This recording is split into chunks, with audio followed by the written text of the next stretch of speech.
Praise the Lord. Teachers day की सबको बहुत बहुत शुभकामनाएं। ये दिन डॉक्टर सर्वपल्ली राधाकृष्णन के जन्मदिवस के रूप में हमारे भारत देश में मनाया जाता है। और डॉक्टर सर्वपल्ली राधाकृष्णन एक शिक्षक, एक विद्वान होने के साथ साथ हमारे भारत के दूसरे राष्ट्रपति भी रहे, जिन्होंने शिक्षकों को इस समाज का एक आधार के रूप में स्थापित किया। शिक्षक होते हुए हम ज्ञान के भंडारियों के समान समझे जाते हैं।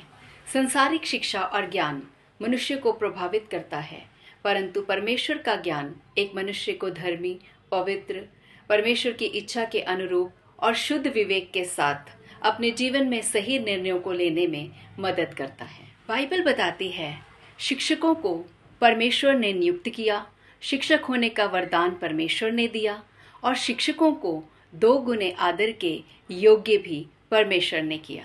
परमेश्वर ही सारे ज्ञान का स्रोत है, फिर चाहे वो एडवांस टेक्नोलॉजी हो, मेडिकेशन एरिया हो, इकोनॉमी हो या आर्ट हो, परमेश्वर से कोई बात नहीं छिपी।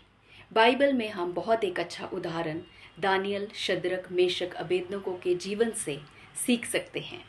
इन चारों को बेबीलोन की सारी शिक्षा और विद्या में प्रशिक्षित किया गया, परंतु इन्होंने अपने जीवन में एक निर्णय लिया, हम परमेश्वर के संग चलेंगे। और इन्होंने परमेश्वर के सम्मुख अपने आप को पवित्र किया, दीन किया, नम्र बनाया और उसके भय में चले। और हम देखते हैं परमेश्वर ने भी उन्हें बुद्धिमानी और प्रवीणता दिया और दानियल को भी स्वप्नों का अर्थ बताने का ज्ञानी बनाया। परमेश्वर का वचन कहता है, परमेश्वर का भय मानना बुद्धि का मूल है। परमेश्वर ने हमें वायदा दिया, मैं तुझे बुद्धि दूंगा, मैं तुझे सम्मति दूंगा, तुझ पर अपनी कृपा दृष्टि रखूंगा और जिस मार्ग में तुझे चलना होगा मैं तेरी अगुवाई करूंगा। इसलिए परमेश्वर में चलते हुए हम परमेश्वर के चरित्र के बारे में बाइबल से सीखते हैं। प्रियो, परमेश्वर के कार्यों में सर्वदा आगे बढ़ो, क्योंकि परमेश्वर में हमारा परिश्रम व्यर्थ नहीं है। परमेश्वर आप सबको आशीष दे। Happy teachers day.